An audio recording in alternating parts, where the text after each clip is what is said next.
Hello and welcome to episode 3 of still unnamed podcast, the Whatever It Is podcast. Hello. My name is Ellohime, and with me is... This is where you come in with the... Oh, I thought you forgot my name because that's such an Ellohime move. This Daniel, is the boss. Co-Carnage. This is the famous streamer Co-Carnage. This is Bikeman. He's been streaming a long time. No.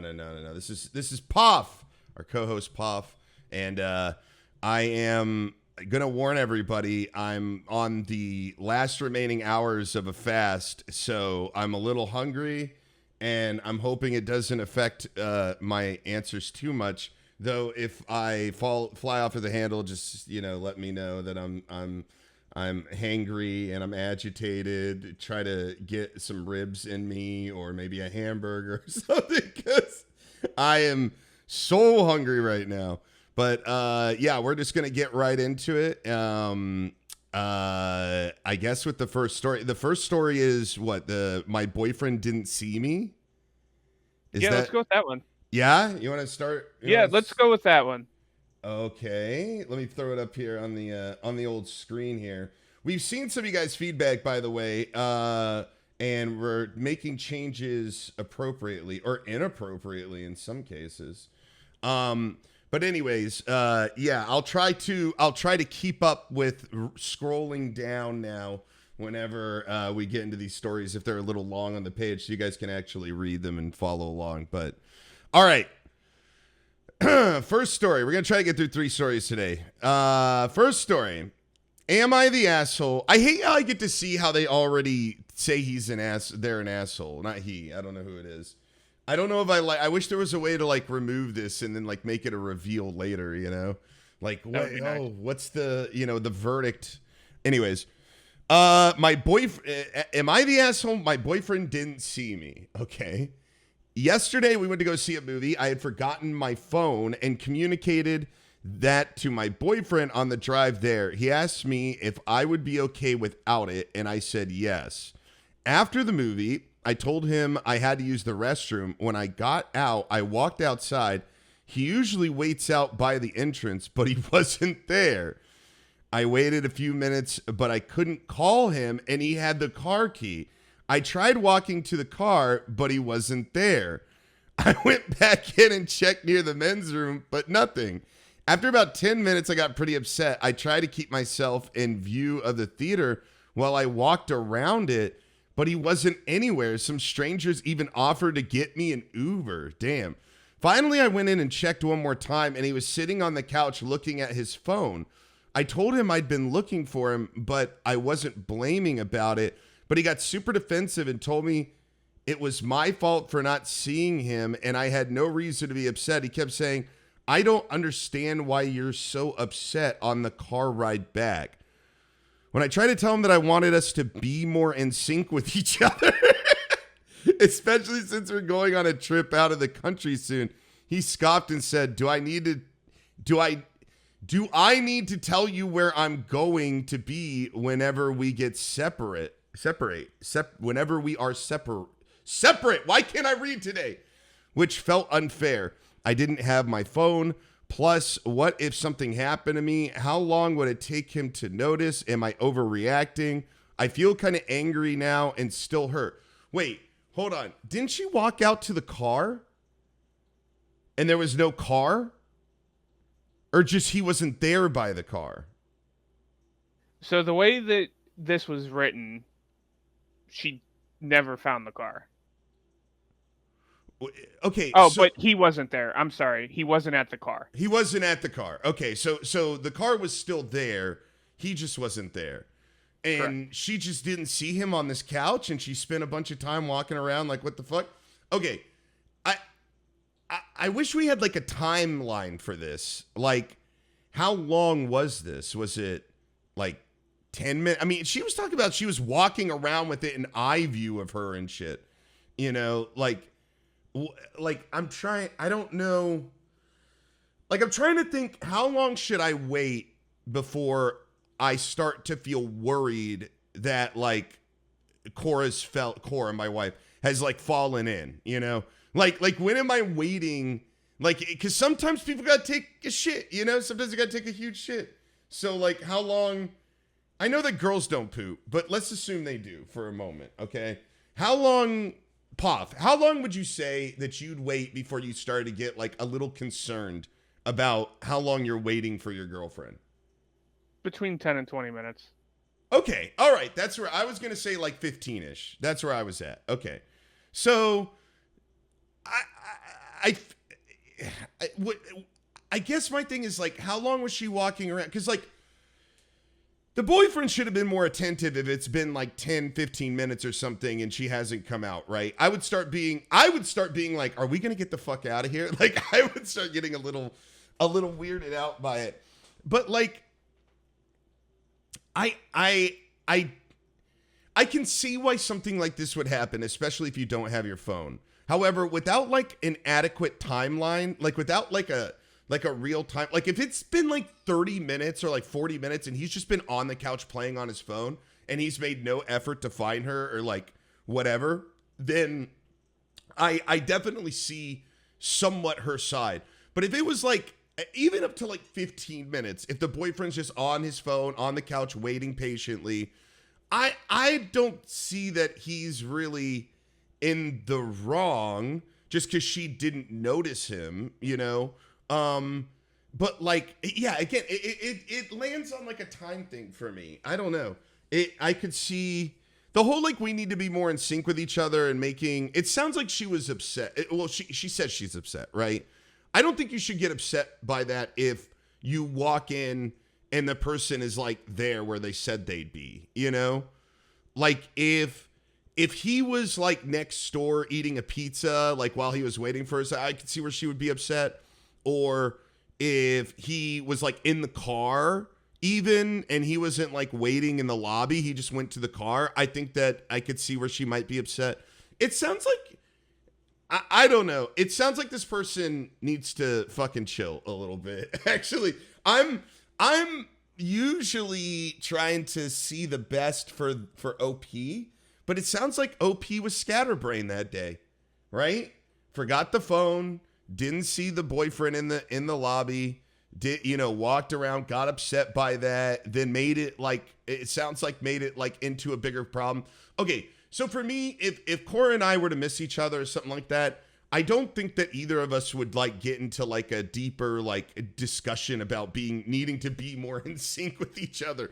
Unless other things were going on, we would probably just be like, oh, I'm sorry. And she'd be like, oh, I missed you. Like I missed you on the couch. Like I didn't see you, and I would have been like, damn, I was just waiting. I was just distracted on my phone, like it probably wouldn't be a big deal for us. We would scrape that one up real fast. We would probably just laugh about it, but maybe there's something going on more with them that they feel like that they're not in sync or something, but I don't know, man. It sounds like the OP just fucked up. I don't know, Puff. What do you got? Oh, I've got a lot of thoughts about this one. Okay, get us going. First and foremost, right? What we have here is a failure to communicate, right? Great movie. They didn't just say, "Hey, I'll be waiting for you right here," right? Which is what me and my girlfriend do. Is if one of us go there, okay, I'll meet you right over there. It's not that big of a deal, right? Typically during movies, I turn off my cell phone and I don't like them in my pocket, so I have her put it in her purse, and most of the time with my wallet as well. So if I get those back by the next day, right? Like I'm kind of lucky. So I can see why she's upset in the way that she thought the way that she did, right? Is okay, let me go check out the car. See if he's there. Okay, he's not there. Let me go back to the entrance where we normally meet, right? Like that's just kind of how for like consistency and habit how things go. And then I guess she just didn't look over to where the couch was, right? Like if you think about this like a movie tavern, they kind of have like a entranceway where like if you get there too early for a movie, or if you're sitting at the bar, like there's couches and stuff there. So I'm assuming that it's kind of like a place like that. Yeah. That's why I said like there's a lobby, like or something there, right? There's a couch, so right. And if I was the boyfriend in this situation, right, and I'm sitting there playing on my phone, knowing that she forgot her phone, and I don't happen to look up or don't happen to notice, right? Because I'm not trying to sit there and waste my own time. My first response would be, well, you're the one who forgot your phone, and I was right here, and you just happened to not see me, right? And then the argument would turn into the emotion of it, and that's where I tend to just disagree, or I'm sorry, I tend to just agree, because I'm just like, okay, I'm not trying to go down this rabbit hole. But in this case, he didn't, right? And he just kind of fed into it, which is why she got more and more upset.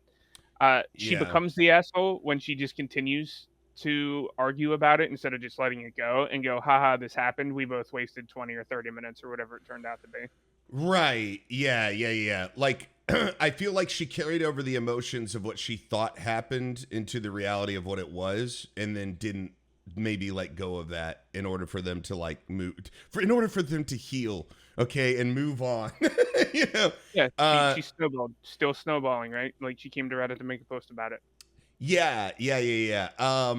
I'm trying to think if there's anything else like that I want to say about it, but I feel like it's pretty cut and dry for me. I guess the only thing would be like the boyfriend should have been more attentive because she didn't have the phone. Like maybe he should have. I don't. Again, we don't know what the room looks like or the seating or anything, but maybe sit in a more obvious place or sit in a place where he has full view of the entrance in and out of the woman's restroom or something. You know, like I don't or like stand in a place where he couldn't have missed her, like right out. I don't know how I don't know how this theater went, but one of the theaters where we're at, there's like a big entrance. Like if you're leaving, you can't miss people, if you sit like right outside the entrance or something like that. So sometimes when we go there, we might sit outside because there's just like everybody's funneled through one, tunnel basically for this theater I'm thinking of. I don't know. Yeah, I don't really have much more to add to this. It just sounds like she had a scattered day and it led into a little confusion with them, and then but you know what, being in a relationship sometimes is like that. Like little confusions or little miscommunications can lead people into all sorts of conversations and arguments, and I think that that's pretty normal also. But I think knowing when and when not, I think you need to re-engage and reevaluate the situation at some time.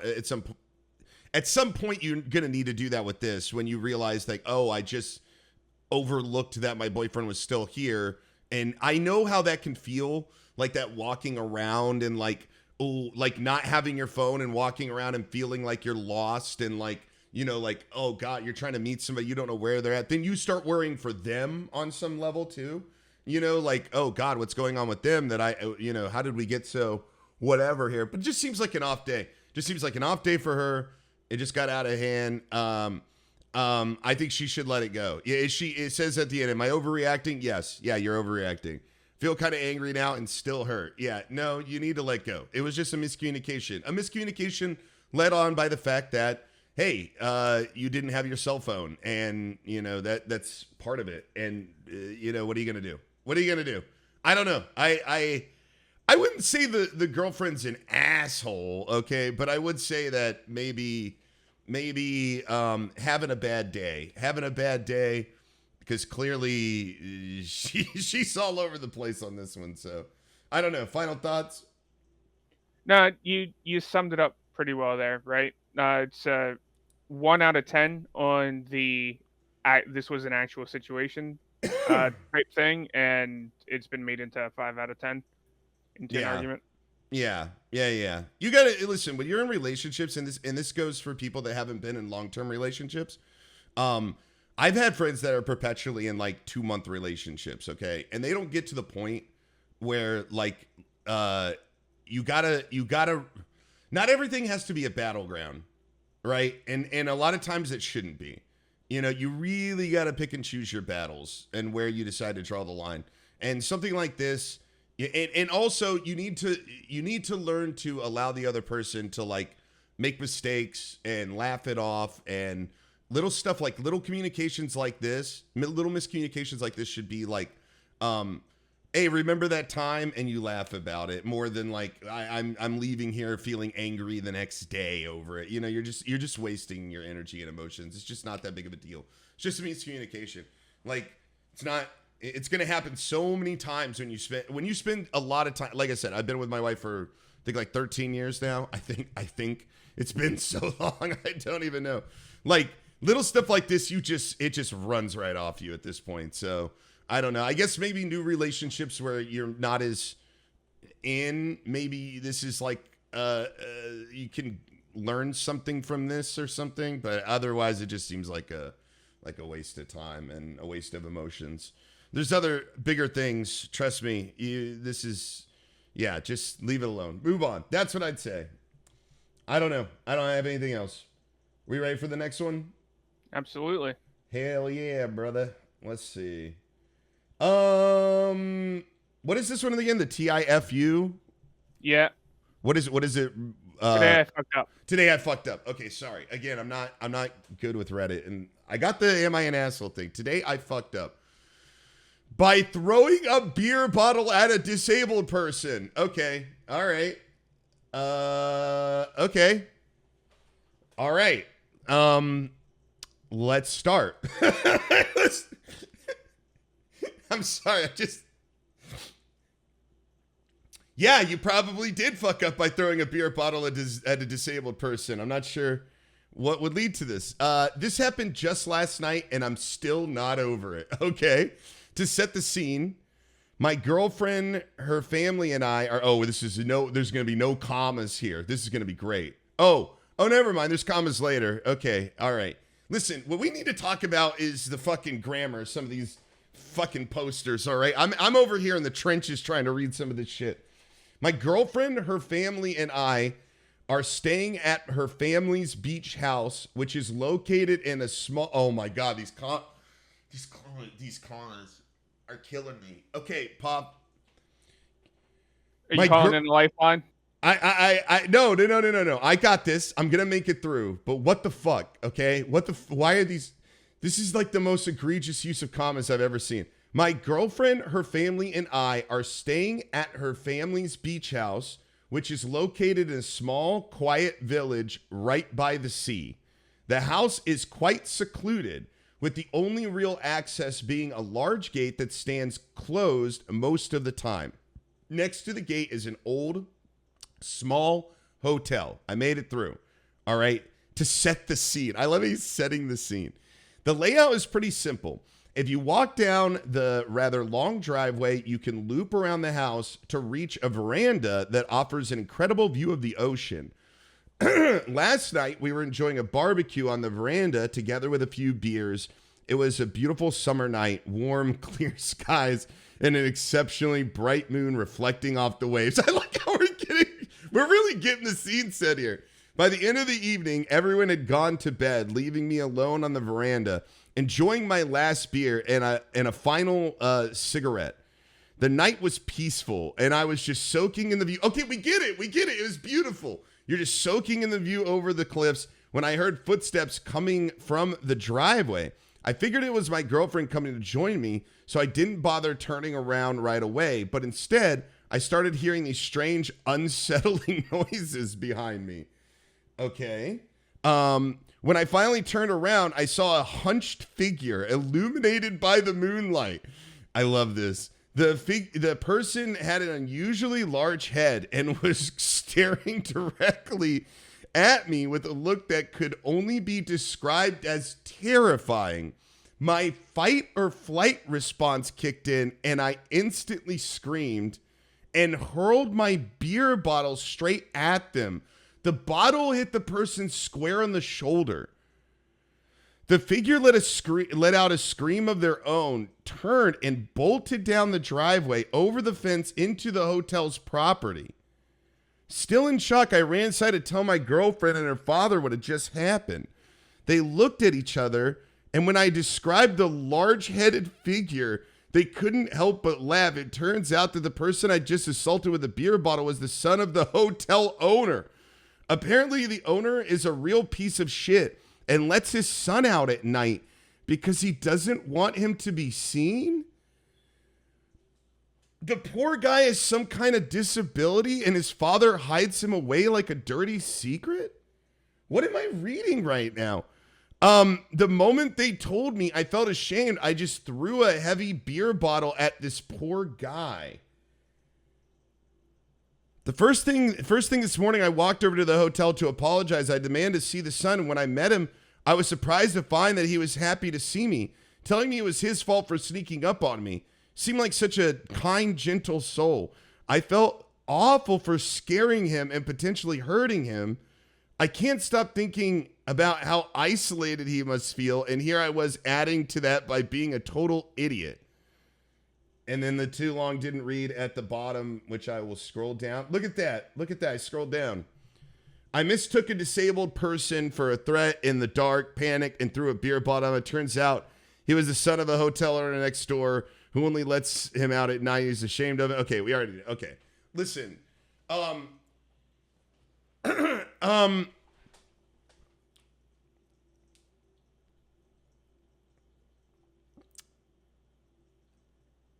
First of all, why did we need so much description of like the night? Like, Puff, do you have any idea why we would need so much description of like that? Like, to me, this is like comical. Like, this whole thing is comical, not because they threw a bottle at a disabled person, but just like the way it's written. And like, oh, we're on the veranda. Oh man, the evening, I was enjoying my last meal. It was a peaceful night. I was soaking in the view over the cliffs. It's like, why is he going into how beautiful this whole scene was in this area? If like this story, I don't understand this. He's like, to set the scene. I don't understand why he's setting the scene for like what would have been like an easily explainable thing. And like, he used like 3 paragraphs. I don't know. I feel like this person is maybe not telling the truth. That's what I'm getting at. I don't know if this is a true story.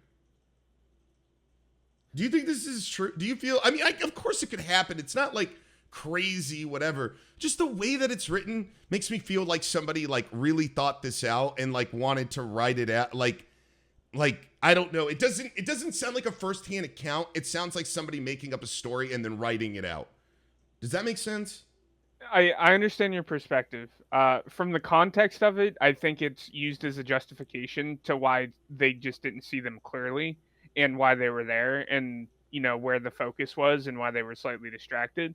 The way this reads is like they had an English prof in college, right? Like English 4 that said, if you turn anything into me that's not MLA or APA formatted and under 2,000 words, it's an instant F, right? Like that's where this level of detail kind of comes from. Yeah.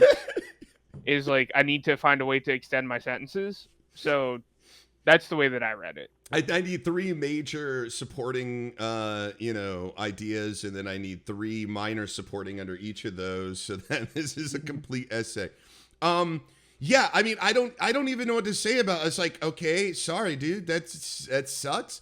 Yeah, you fucked up. You threw a beer bottle at someone. Listen, some people react different than others, like to being scared. You know, some people barely react at all. Some people freak out and just start throwing punches and shit. I don't think that like I can't condemn this guy because like he obviously he's sorry. He didn't know. He freaked out and like threw this bottle. I don't know, man. I don't know if I like the description of the disabled person. I saw a hunched figure illuminated by the moonlight. The person had an unusually large head and was staring direct. Like, the way he's describing it is like if you were to run into the Wolfman or something at night. Like, I was thinking Quasimodo. You're thinking Quasimodo. I'm just saying, like maybe not the Wolfman, but the way he's describing it is again like a story, like a campfire story or something. Like, and then out from the bushes, you would never have believed it was so and so. You know, it was. Oh, and we couldn't see it. The fangs were so big, and in the moonlight they shined. You know, like why? I don't understand the storytelling coming out of OP for this. Okay, here's the take. You shouldn't throw bottles at anyone, probably, for any reason, but especially not disabled people. Sometimes we make mistakes. You were scared. It was the middle of the night. He was somebody you didn't recognize. That's cool. You went over, apologized. That's cool, too. Nobody seems upset by this. I don't think you I don't think you fucked up. This isn't like you see whenever I read one of these, I want to hear a story that is like shit's broken beyond repair. Like if this would have been like I fucked up by throwing a beer bottle at a disabled person, and it turns out that like by throwing the beer bottle at the kid or whatever, that like the next morning the hotel manager came over and tried to kick them out, and like it's ruined their vacation and whatever. This isn't somebody who like really fucked up, okay? This was just like a oopsie. Like, I know that sounds crazy because it's a beer bottle at a disabled person, but this truly is just like an oopsie. Like, you know, I don't know, man. I think everything's fine. Everything's fine. Everything's okay. Nothing's beyond repair. Everybody seems to be all right, and it's a happy ending. I don't think he fucked up. I don't think he fucked up, Puff.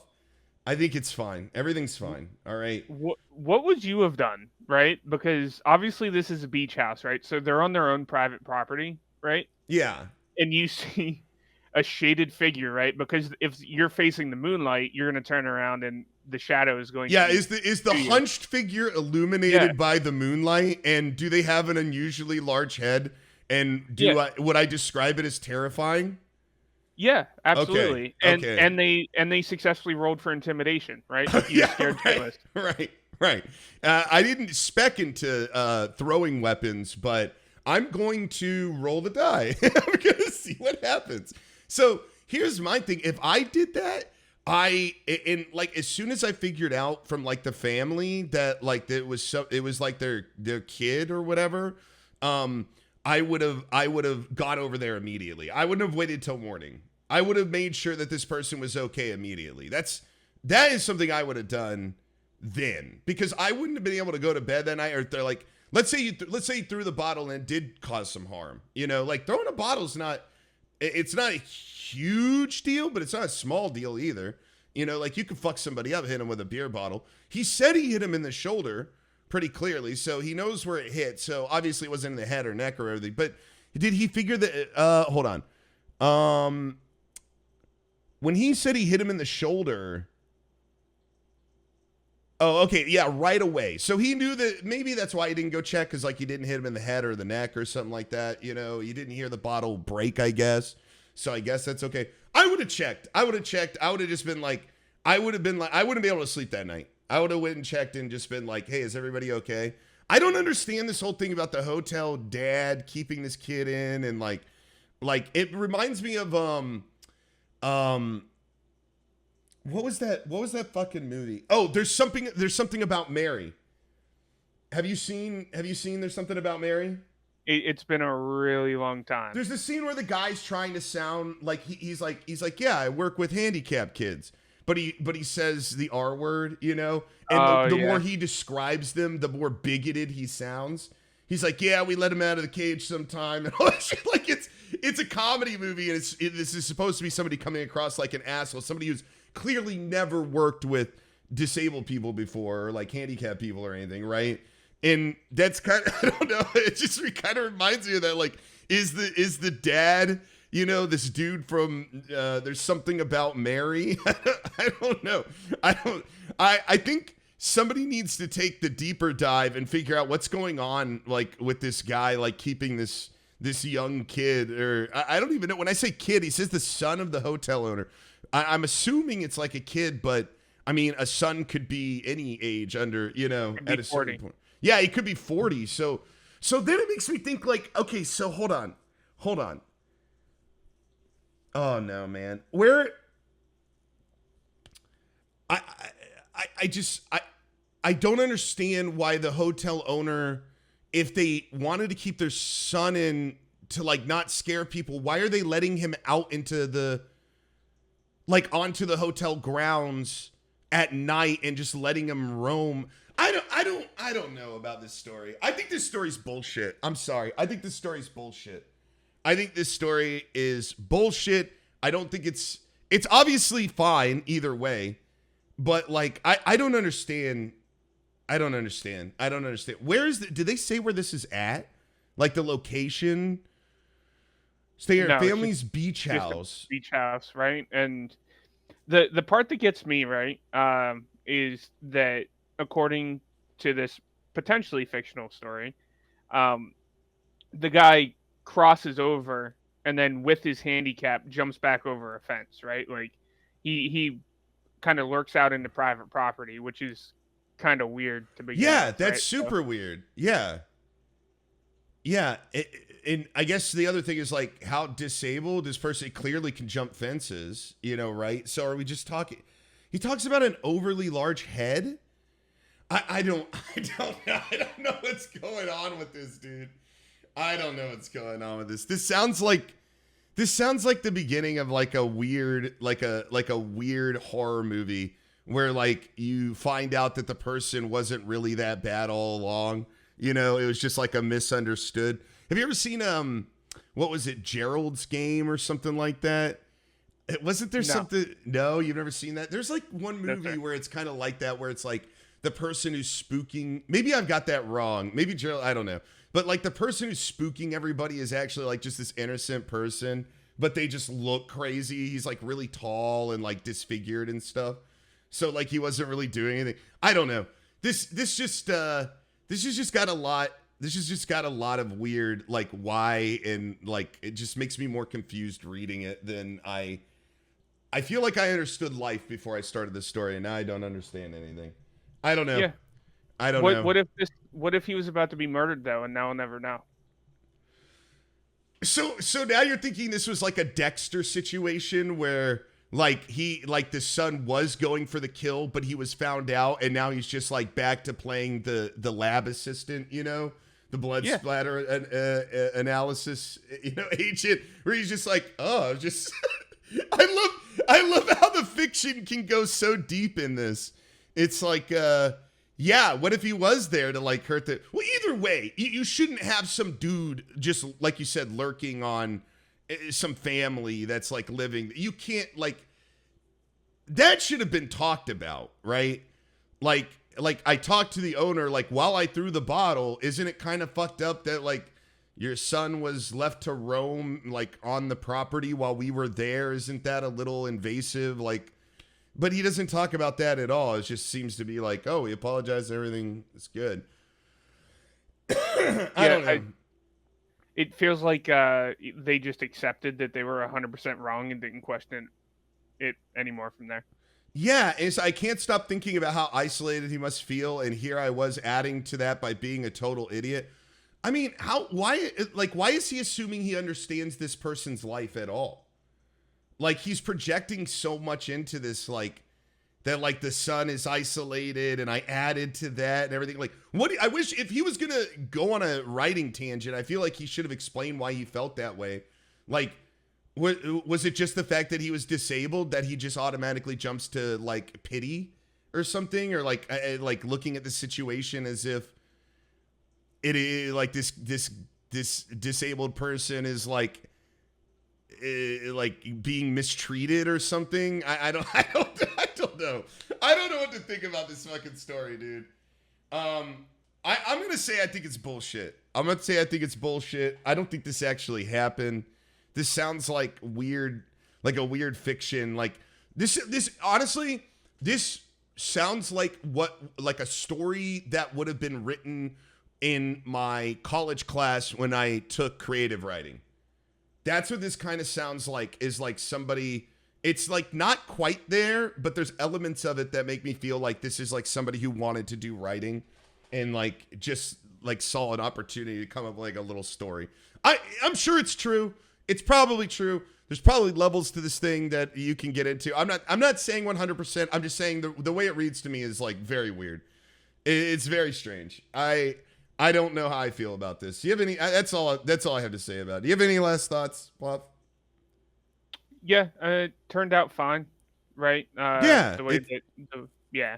So, I think the guy's lucky that he didn't hit him in the head, if apparently it was the largest target and what he was aiming at. So luckily he's got a soft arm, and he went over, owned it, and apologized and moved on. Yeah, but like okay, just for argument's sake, let's say he did hit this guy like square in the fucking head with his beer bottle, and he just fucking demolished this disabled person, like knocked him unconscious, beer bottle broke in his face, everything. So This why are guy. you assuming that the guy couldn't tank it? I listen. That's not the because I'm making a hypothetical, and in this hypothetical, we can do the hypothetical where he tanks it. That's fine. I'm making the hypothetical where he is a complete victim of this attack. Okay, like he is. Well, not a complete victim of the attack. He's let's just say the worst outcome is the outcome from this attack. Okay, did this guy fuck up? Even Legally or morally? both. Legally, probably not in most states. Right, because he's being snuck up on by a person who is trespassing, right? Right. Right. So I don't know what I would do, right? Like I might attack. Like I normally fight, not flight, right? Like I run quick, but I'm not that quick. right, but what I'm saying is that like I'm even starting to fail to see where he fucked up at all. It sounds like he was minding his own business. Somebody snuck up behind him. He reacted, right? It like he explains it as a fight or flight. So we're talking in an instance, he turned around, freaked out, threw the bottle. Okay, that to me is not that's not like a conscious decision you made. That is you being put in a situation in which you are doctor hits your knee and your leg kicks. You didn't decide to kick your leg. You're just reacting, right?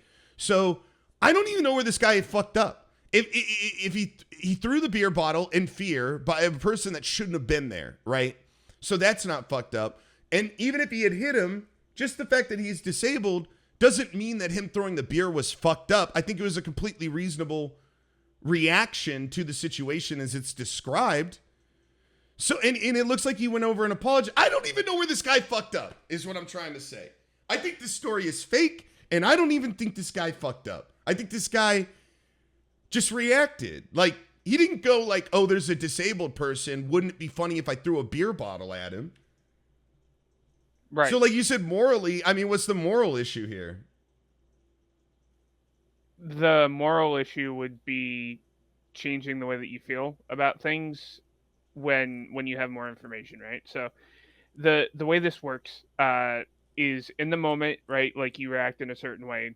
Typically, you kind of stand on that, right? So he was absolutely scared, and decided to throw a beer bottle. And then he found out the information, decided that he was completely wrong. Now, if you look at it in black and white, right? Post reaction, you know that it's a handicapped person who was just there.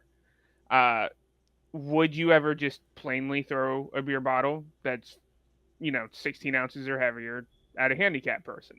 No. Well, I hope not. No, Like, for me, if you're sitting at home and you're saying, yes, we really would like you to not watch any more of our videos, please feel free never to come back. But yeah, no. Okay, so. yeah. So I don't know. I guess I'm just failing to see this as even a moral issue. Like, I feel like the guy just reacted. Like, he reacted, he threw a bottle at somebody who was like clearly sneaking up on him. He had reason, like, he wasn't doing it on purpose. I don't know, man. I don't even think this guy fucked up. I don't even think this post should be here, okay? This post shouldn't even be here. All right? You didn't fuck up by throwing a beer bottle at a disabled person. You defended yourself by throwing a beer bottle at a person. Now, if he hadn't gone and checked on this person or followed up or anything, I would have said that was fucked up. Or, like if something long-term happened because he threw this bottle again, like I said earlier, like, the hotel person comes over and kicks them out, or this person was hurt, or maybe the bottle broke and cut this person's like face disfigured for okay, maybe you fucked up then, even if you were justified in like throwing it or having that reaction. But like none of that happened. Everything seems fine. He didn't fuck up.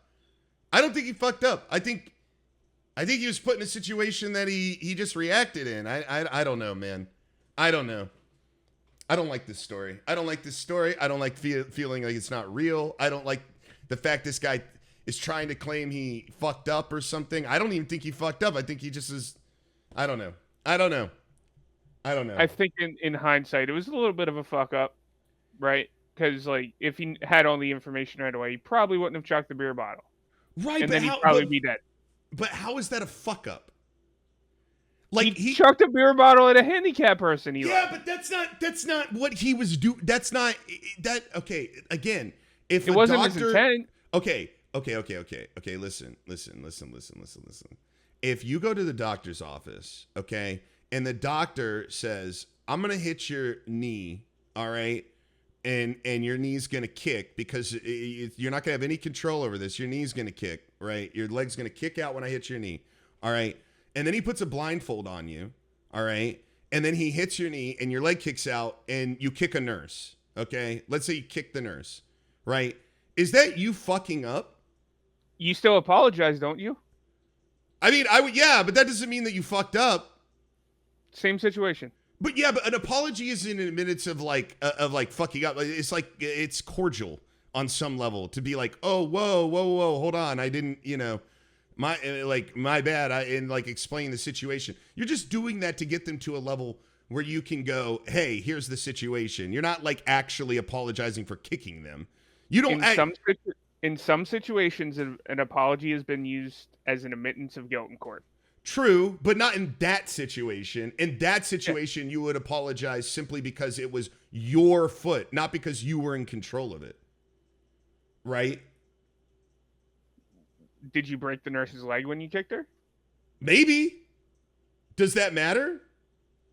If you weren't controlling your leg, if it's not if you were told you're good, okay, this guy was told he is in a safe place, right? That he's rented this place out. He's afforded some level of expectation, right? That there's not going to be people sneaking up on him at night that don't belong there, right? He's trusting the expectation, which you would a doctor, right? When the doctor says, put the blindfold on, I'm going to hit your leg, we're going to test this thing, right? And the doctor sets you up and then hits your fucking foot and you react.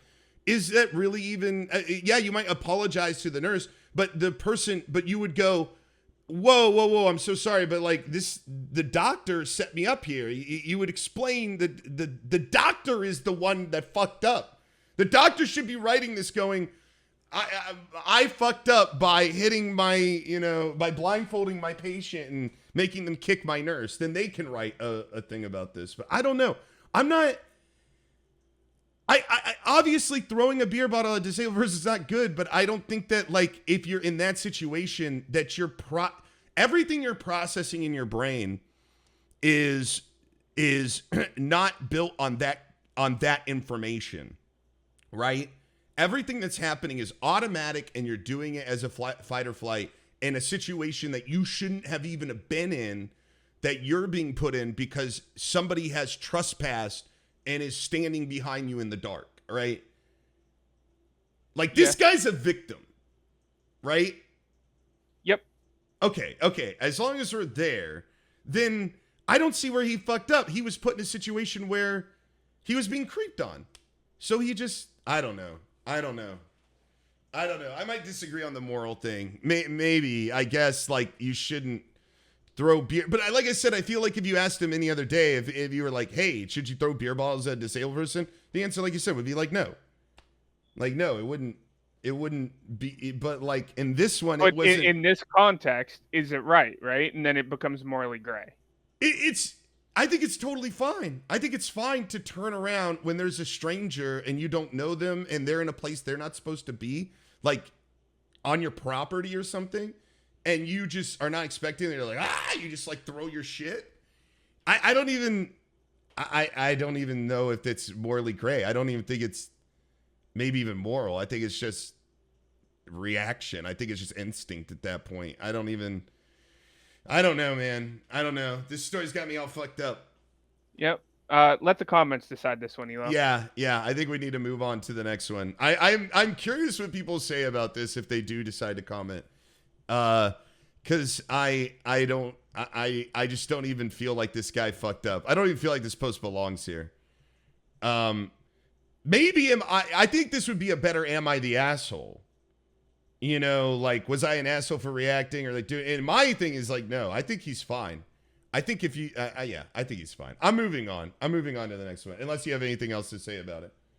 No, because we'll go for another 30 minutes. We will go for another 30 minutes. Okay. All right. Next one. Last one. Okay, hopefully you guys are all seeing this. I think you are. Okay. Am I the asshole for telling my boyfriend that I will wear a headscarf when he grows his foreskin back? Wait, hold on. Am I the asshole for telling my boyfriend that there's another fuck these commas, dude, that I will wear a headscarf when he grows his foreskin back? Throwaway account for privacy reasons. My female... Okay, so she's female, 24. Boyfriend is male, 28, is a Muslim. I'm about to sneeze. Sorry. I don't want to do it. He is usually not very traditional. We don't live in a Muslim country. The other day, he told me that as soon as we got engaged, I will need to wear a headscarf to cover my hair. I am very proud of my long wavy hair, and a headscarf is absolutely out of the question, and he knows that. When we first met, he even told me that he doesn't like that tradition and that his girlfriend will never have to wear one. Now, yesterday we had a real fight about it. His parents want us to get engaged, and engagement means the future bride has to cover her hair. It got a heated argument, and I ended it with, I will wear the damn thing as soon as you grow your foreskin back. He left without saying a word and went to his parents' place. Silence since then. I mean, listen, there's a lot here. Hold on. There's more. I'm gonna go ahead and follow up here with the edit. Looks like there's more down here. Number one, I will not wear a headscarf. If that means that the engagement isn't going to happen, then it will not happen. Damn. I got downvoted for stating that I love him. Please keep in mind that the fight is less than 24 hours ago and I miss him. We had a very good relationship for 1.5 years and never fought before. Oh, that's not good. We were planning on moving in together after getting engaged. 3, I will not convert to his religion. He knows that, and his mother seemed fine with it. His father never said anything about it. I am Christian, will stay Christian. 4, people assume that his family is behind the headscarf idea. I'm not sure about it, but it might be possible. If they are, they're good at hiding it since they never said anything. 5, his family immigrated 3 generations ago into the mostly Christian country we live at. He himself never visited the country Libya. His great-grandparents on his father's side came from. Family on his mother's side, I don't know. This is messy. This is so messy. This is super messy. There's also an update, just so you're aware. Oh, there's an update. In the top, and then it's a continuation of the story. Oh, Jesus. Oh, now we're going... Okay, so we're going deeper. I don't know. Let me pull that up for the viewers real quick. Update. All right, this is all complicated. Yep. Yeah, I figured. I called my boyfriend this morning. He didn't answer. His mother did. I told her that I would like him to come get his stuff from my place since this relationship will not work out any longer. Damn. She told me that he came home yesterday all quiet and sad. After his father asked him what happened, he told them what I said. Apparently, this caused his father to giggle. Before he told his son that my reaction had been obvious all along and that he isn't surprised at all. Turns out the parents aren't the religious influence. It's the uncle on the father's side. Apparently, he told my boyfriend that the guests at the engagement party, it's a big deal with this culture. With about 100 people, they come from everywhere and probably bring their whole household. The dog, neighbors will probably have a heart attack when they see a pale blonde fiance without a headscarf. My boyfriend must have had a very deep conversation with his uncle about tradition and being the oldest son and all that stuff. Basically brainwashing. Long story short, he is my ex-boyfriend now. His mother will come by tonight to get his stuff. Oh my God. Okay, first of all, this is going way too fast. All right. If she went from like 24 hours ago to like now he's not my boyfriend. This was posted 7 hours ago. And this was, so it's not, he like, she, okay. He might, okay. All right. This is complicated. There's a lot here. They're fucked, dude. They should not be getting engaged right now. They shouldn't be getting engaged. That is obviously for sure. Um, her saying that they haven't had an argument in a year and a half is a big red flag. I know that seems kind of backwards, but if you tell me that you guys never argue, it's like, oh, me and my husband, we never argue. I'm like, that is red flag territory to me. I think it's totally normal, and I think it's healthy to have arguments, to have fights, to when you're with somebody, especially living with somebody, things come up. Especially if you're raising children with somebody, plenty of things come up. Listen, being in a relationship with somebody is not about not fighting all the time. Like, you don't have a perfect relationship just because you're not fighting. In fact, fighting is an indication that you guys are actually showing your true opinions on things and having to find compromises and work through them.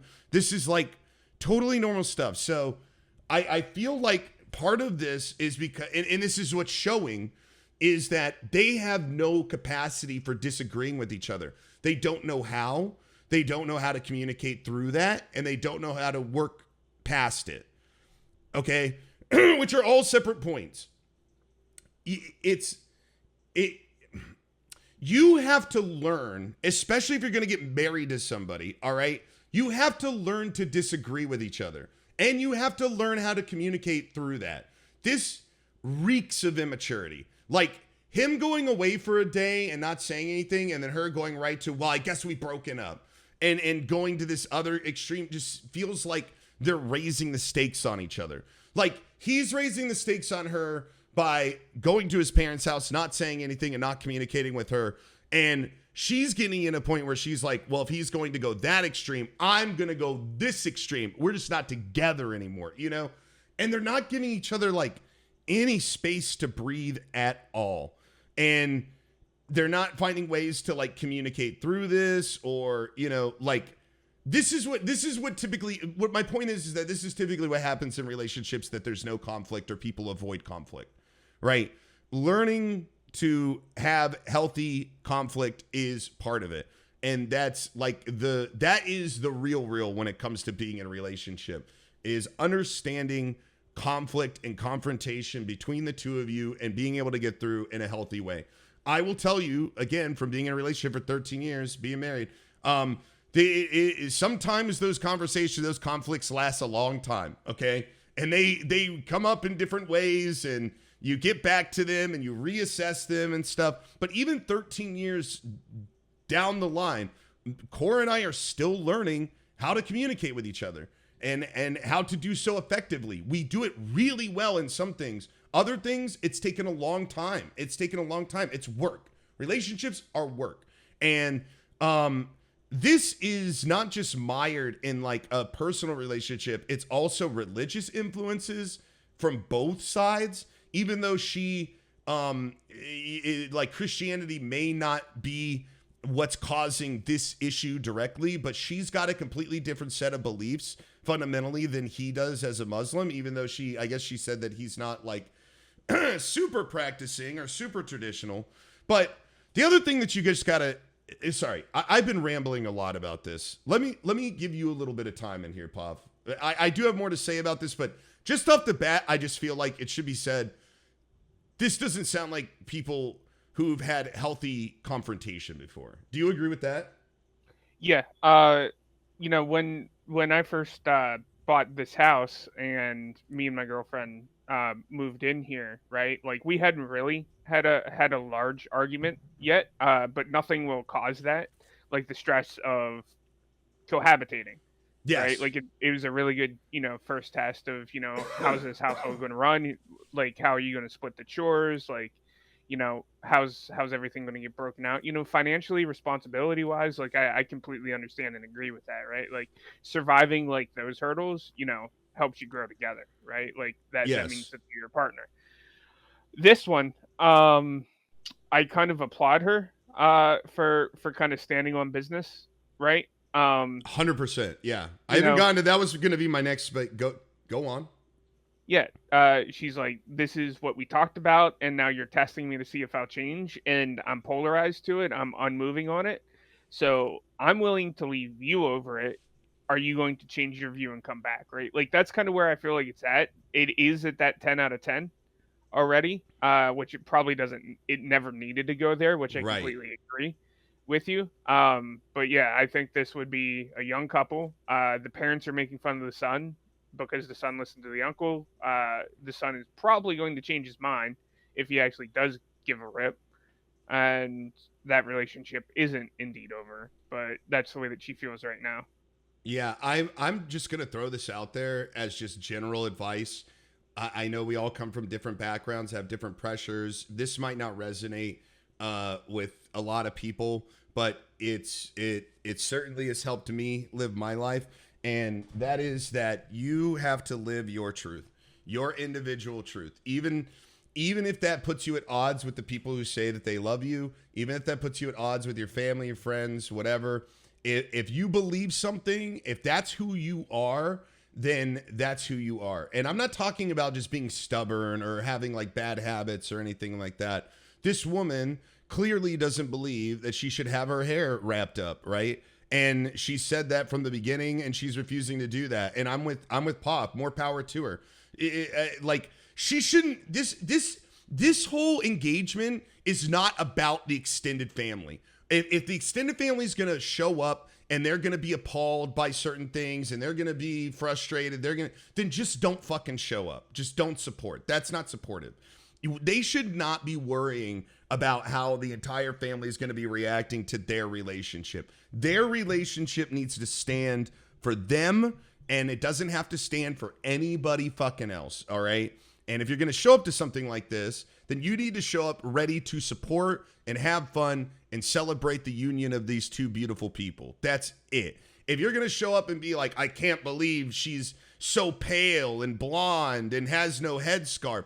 Like, if that's where you're going to be, then you just need to stay home. That's it. That's all there is to it.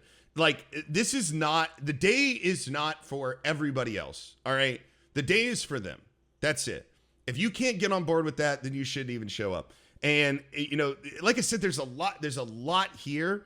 But the thing is that I think that she's living her truth. I think that this is who she is. She doesn't want to wrap her hair up. She doesn't want to. She's said this from the beginning, and she shouldn't have to change. And she shouldn't be manipulated into changing or guilted into changing.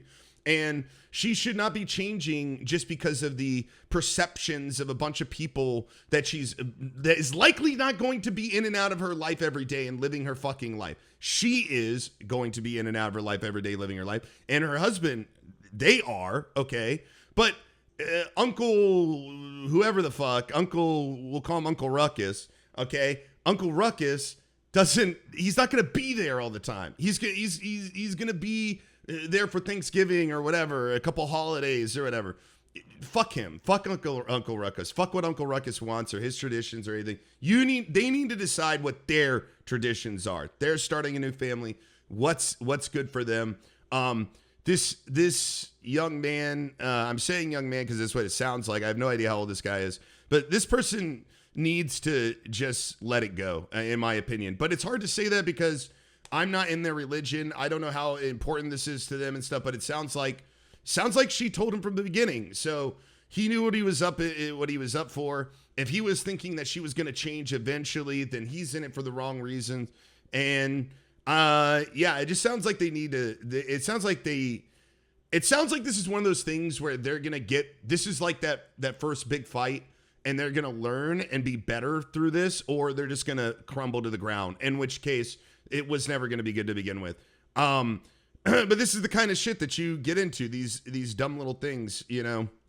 But yeah, no, I don't think that she's an asshole at all.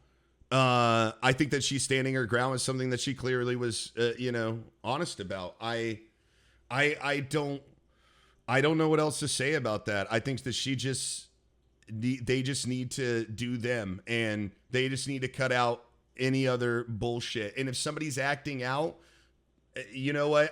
And again, some people are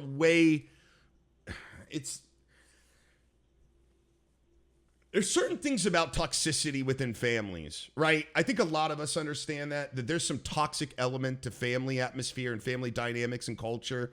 And you need to be able to identify that if this is that thing, and you need to ask how it's serving you. And if it's not, you need to eliminate it. And that means, hey, if Uncle Ruckus if he's going to be appalled, maybe just don't invite him. Don't invite him, or tell him if he can't show up and be supportive, then just be done. Same with the rest of the family. If they're there and they're starting drama, kick them the fuck out.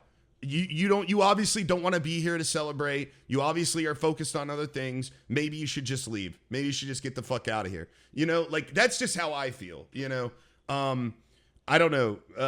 What do you think, Puff? Am I like totally out there with that, or? No, I think in our country, this is how like we operate in today's day and age, right? I am familiar with extreme wedding tradition. I've had leadership in my previous jobs that talk about like certain number of like a sequence of 5 dresses and like family and tradition and different marrying into like different races and how that like converts. Typically, the reason that this is so important, and I'm going to lead you with a question, Sure. is during these weddings, couple hundred people show up, and the amount of gifts that are traditionally given are equivalent to almost them receiving a house in the first moment. So if you're this person and the boyfriend comes back and says, "Hey, if you do this for this day, this is what this looks like because these people come," would you be willing to do it for this one day? Would that change the way that Not this for would go in me. your mind? Without Not for you? hesitation, not for me, not at all. No. Okay, No. that's fair. Yeah, but I'm way less motivated by finances than a lot of people are, and like money. And I can see what you're saying, like let's just suck it up for the day, whatever. But now you're talking about a job. You're going to Right. work, you're going to a really shitty work for a day, and you don't want to be there, and you're gonna suck it up because at the end of the day you're gonna get a paycheck, right? Like and that makes sense. Like some people would be like, absolutely. And I don't think that they're wrong. It just depends what you want out of it. For me personally, since you're asking me, my opinion is I don't compromise a day like my wedding for anybody. Like, I don't compromise certain things for other people depending on the context. A wedding is one day, not even one day usually. It's usually like a couple of hours, all right? And that is your time, right? That is for you. So whatever you want that to be or look like should be for you. And whoever else wants to participate can or whatever. That's just kind of where I'm at. And so for me, it is more important to be able to have that day to myself, that's my day, than it is to reap rewards for having other people around that is going to like bring it down or change the vibe or something like that. Having money and all that shit's good and that's great. And obviously I would feel differently if my family was starving, like if we were hungry and, hey, we might get a step up, by doing this. Sure. Absolutely. Go for it. Again, this is all context, but let's just assume that you're doing okay. You're paying your bills. You've got a job or jobs that are doing the thing. You're living independently. Then no, I wouldn't want that at all. I wouldn't want to feel like I had to deal with insufferable people just because of what I was getting out of it on a day that's supposed to be about my relationship and our love, So, but like, I'll throw the question back to you. What do you think? Would you put up with this for a day for the right amount of goodies at the end? Would you sacrifice the days, as it were? I would probably if the onus became completely on me, like I had to change one of my values, right? Like if I think about it in that situation, and I knowing who I am, right? I am not tied to religion. I am kind of a middle of the ground thinker. I think of both sides. Somebody came to me and said, "This is going to effectively be like this because we want to invite the entire family," right? Like if my girlfriend said that, I would say, "Okay." What we're probably going to do then to make you happy, them happy, because I understand that that's important to you, is we're going to do an event first where we do it the way that we want without any pressures, right? Whether that's go down to a courthouse or simply like go down into Philadelphia, where the Liberty Bell, all those banks and beautiful architecture are, rent some places out and do kind of a friends and family, right?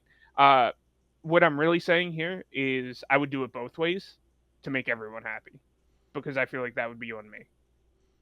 Yeah, I can to make everyone happy or to get the rewards. No, to make everyone happy. I'm I make my own, right? So like I'm not fiscally motivated by like a wedding. To me, it would probably be 100% out of my pocket anyway. So the way that that would work is like I'm not trying to earn money back. So for the money part, no. But to make everyone happy and change one of my values to make everyone happy for a period of 4 hours, as long as it's not like a mafia wedding where I gotta grant 3 wishes to everyone who comes up and asks on the wedding day. Like I'm fine. Like I'll do that. Like you want me to wear pink shoes, whatever. Like you want me to do a weird dance, whatever. Like you want me to eat weird foods, whatever. Like it's fine. I'll do it. And that's why we're different people and we make good co-hosts, because I'm definitely I'll go out of my way for people that I love and I care about, but I'm not a make everybody happy kind of person. I'm just no. I wouldn't. I would feel resentful for being put in a position where I'm having to be that person. I find that to be like an overstepping of relationship boundaries. If you're simply putting me in a position where I'm having to cater and like do, like you said, like do this for, I mean, you were maybe talking actually physically, but I'm talking more metaphorically. Just do this dance, where I'm having to like juggle everybody's happiness and stuff. I just feel like for me, that's going to drive me nuts. It's going to drive me miserable. And I'm just going to be focusing on that the entire time. I'm not going to have any fun, and I have done that before. I've been that person, and I try to be that person to a degree, but also I'm very much like I'm very much like a don't like, I would expect them not to put me in that position to begin with, right? And some things, it's like some things are different than others. Like what they're talking about specifically is like something that's tied into religion and tradition and like, a big thing in the family. It's not like Aunt Mary prefers to have apple juice over orange juice at the wedding. We can accommodate stuff like that, no problem. But if you're like talking like this is going to be a problem with our whole side of the family if you don't do this religious thing, it's like I just feel like that is you are now imposing on them, right?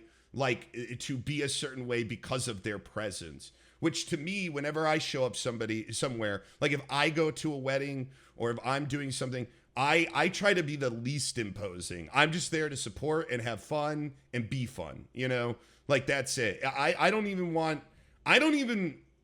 like feeling like I'm putting pressure on anyone ever, for any reason. So, yeah, I'm on the opposite side of that for sure. Like I definitely, I wouldn't do everything that I could to make everybody happy if I felt like they weren't respecting the space that they were in to begin with, which I feel like is kind of what they're doing. I don't feel like this uncle and whatever he's saying, I don't feel like he's respecting their relationship and their culture, right? Because the culture at the wedding is not about the big family culture.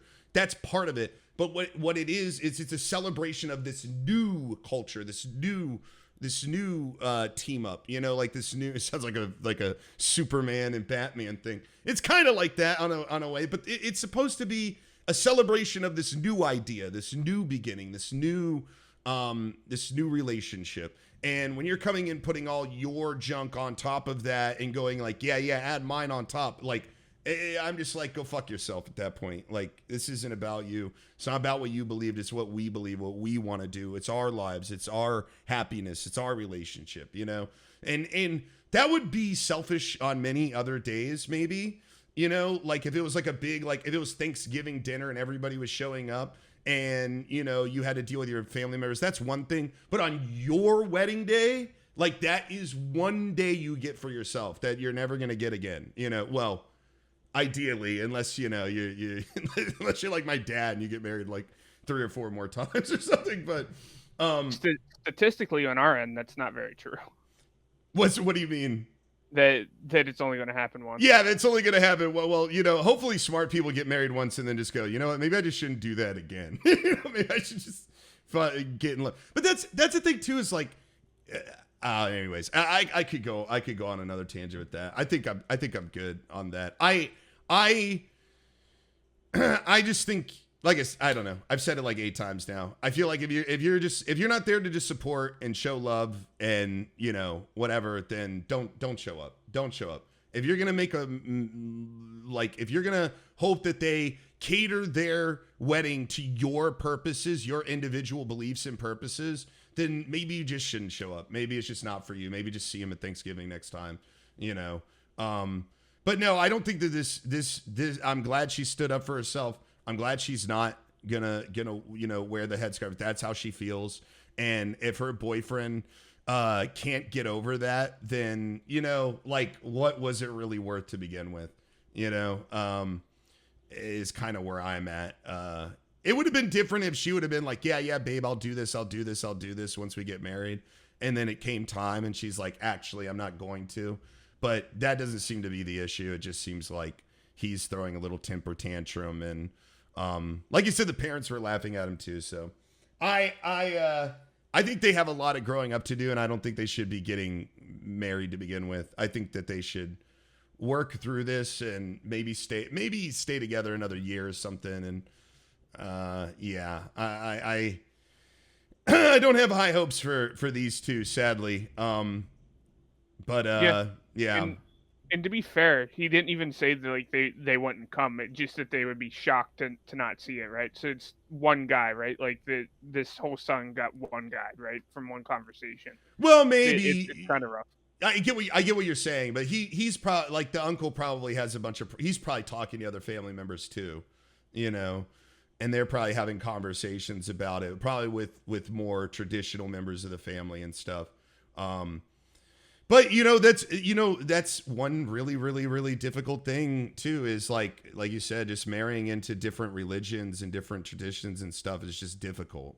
It's really difficult. And I feel like if you're going to, which I think you should be I think you should be open enough to show love and be loved by anybody if it's healthy and it's like a thing that you want. I don't think you should limit yourself by not engaging with this person just because of their religion or whatever. I think you should give it a shot, but you should also be really cognizant of the difficulties that are going to arise. You should have extra thick skin if you're going to enter some of these, like an interracial relationship.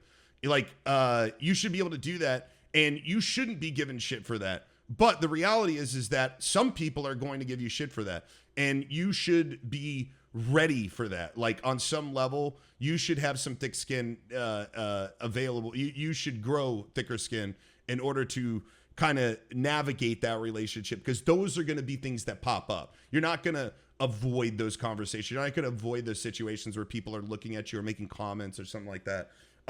So you shouldn't not engage in that. But I do think that, you know, this is part of the territory when you date somebody outside of your social norms or religion or culture and stuff like that. You should absolutely go for it, but you should absolutely be ready to, you should really learn when to engage in the culture and when to maintain your own. Is in that line is very difficult, but I think her wanting to keep her hair is her choice. It's her body, it's her hair, and I don't think that she's overstepping by saying that that's not the way she wants to live her life. I think that she has earned that, as any human has. So, but yeah. In continuation of what you said there, right, being able to brush it off and not let it ruin your day is super important. And that doesn't mean to accept comments and stuff like that as it comes to you, right? Never accept it, just don't let it ruin your day. I think is what you're trying to drive home there. And then with this one, right? Like a really good alternative, right, would be on the wedding invitations would be a great way to like come up with a creative writing in to kind of explain how this is two cultures coming together. However, you would creatively do that to say, hey, that this is the way this is going to be. If you accept this invitation, that's what you're expecting. Right. Yeah. Yeah. Like give them a little. Yeah, I like that idea. Like send out something like the save the date, but it's got like a cross on one side, and then like whatever. I don't know. Like What's a good literally like. an 18 plus stamp only on the wedding invitation, except for religion. Yeah, it's got like the Islam. Like I don't know what they call it. It's like the quarter moon or like the 3/4, the crescent moon. I don't know what it's called. The star and crescent. Yeah. So you just have that on both sides, and then just like have them merge in the middle. Hey, we're together now. Like you're gonna see some shit from both sides at this wedding. You come prepared. It's gonna be. We're gonna do some Bible readings and right before, and but that's the other thing too, is like weddings in general are kind of set up around religion, right? They are. So that's another thing is like I think it's a really good place to really set the tone too for your relationship going forward, especially with members of your family, in that regard as well. So I think it's just a nice place to go. This is who we are. You're in it or you're not. We're going forward with our own shit, and then just see who sticks around. If people love you and they want to be in your life, they're gonna do that, and they'll respect it. It sounds like this guy's parents respect it. So I really, again, when's Uncle Ruckus gonna be around? Is Uncle Ruckus gonna be there for you? When you've got 3 kids and you lost your job, is Uncle Ruckus going to show up and start paying for the bills and everything? Probably not. It's probably going to be the parents. It's probably going to be the people closer. So, yeah. Anywho, I don't know what else to say about it. I think that's about it. Is she the asshole? No, I don't think she's the asshole. No, not at all. I think actually, I think that the read that I'm getting just from this, and again, it's tough because we don't have all the details, and this is one side of the story, but I think the fiance is being I don't know how to say this in a nice way. He's being a bit of a wimp, bit of a dick. I think he needs to just stand his ground. I think that he needs to have more confidence, is what it sounds like. He needs to be confident in what he believes. He needs to be confident in their relationship and their ability to communicate. And he needs to be confident when he's talking to his family about what his life and what his future looks like. So, him like retreating to his parents' house is a very juvenile act as far as I'm concerned. And for somebody who's about to be getting married, you should be able to stand your ground, handle your business, not run away. And sometimes you need a little space, which is fine. But you should discuss that first, too. But anywho, yeah, I don't know. I'm with her. I'm with her on this one, actually. I'm with OP again. I've only turned on OP once, and that was in this episode. Yeah. That's all I got to say. I think that's it. So, I think that's a wrap for the episode. I'm ready to get out of here. This coffee's finally kicking in. I'm ready to go do some house chores. Yeah, man. Yeah, finally got this dude off my back for the yard. Finally, we're over and done with that whole debacle. If you don't know what I'm talking about, come to the stream. Twitch.tv/Ellohime. You get to learn all about my exciting life where I fight off the government from telling me that I have my yard is overgrown. It's super fun. Super great stuff. But anyways, all right. We're gonna call that at episode 3. Thank you guys so much for watching. Please comment in the. We are reading. I'm reading every single comment that's happening. There's not a lot of them. You get a ton of attention. All right, watch this. I can even call out some people right now, just because we can do whatever we want. Puff, why don't you whatever give them? We want. Well, you can give them your life advice here while I look this up. Perfect. So I put some thought into this one. You're like, now you've got your own little segment, so now you're like, I'm gonna. Well, it actually happened to me this week, right? It was in the morning, and I needed to talk to somebody that I work with before I for the company, right? And I realized, like, I talked to them over the weekend, and they said they weren't feeling that good. So in a day-to-day, right? I live in a world where I think phone calls are inherently rude because you're expecting, somebody that you're calling to stop whatever they're doing at a moment's notice, pick up the phone and talk to you. I prefer texts, emails, Discord, literally any other format where I can respond relatively quickly, but I don't need to stop what I'm doing to call someone. So when I'm the one calling someone, typically I go straight to business. It's like, hey, this is why I'm calling you. I don't want to take a bunch of your time. But remember, guys, like, take a moment, be a human, right? Ask somebody how they're doing. Ask them what's going on in their life. Ask them how they're feeling. Ask them if you can help them with anything, and then get to the point where you're calling them, as long as the situation allows for it, right? If it's somebody that you talk to literally every moment of every day, maybe not. But if it's somebody that you don't talk to very frequently, take some time, make the connection, be a human. And that's the message at the end of this episode. Yeah. Be a human. Be a human. Hey, thanks to Elaborate Corpse, Monkey Overlord, Logan, John, Dom Trait. Appreciate you guys. Lizzie Mac, all you guys. Thank you so much for commenting. We see your comments. If you guys have any other feedback, just let us know.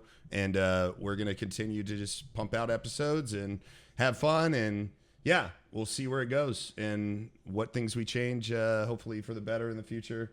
Hopefully we'll be able to sharpen the sword that is this podcast with your comments and feedback is what I'm trying to say. So we really appreciate it, and it's helped us out tremendously. So if you have any other feedback, please feel free, good or bad, it doesn't really matter. We are learning and growing. So yeah, let us know how you feel about it. But anywho, thank you so much for coming out. We'll post another episode sometime soon. We just dropped episode 2 like at the filming of this, so go check that out if you enjoyed this episode. We got a few other ones, but yeah, it's kind of still the infancy of this podcast, so feel free to comment and let us know how you feel about it. So anywho, all right, is that it? We're out of here. Catch you next time. All right.